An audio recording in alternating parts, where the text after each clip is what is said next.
Anong pipiliin mo? Yung tinapay o yung pinggan? Opo, pipiliin ko. Okay, kunin ko na to.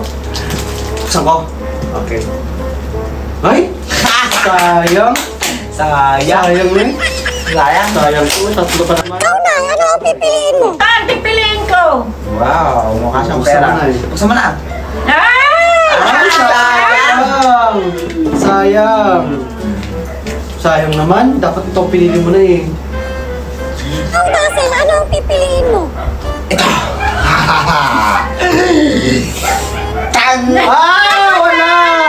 Wala! May piso mo, may piso ka.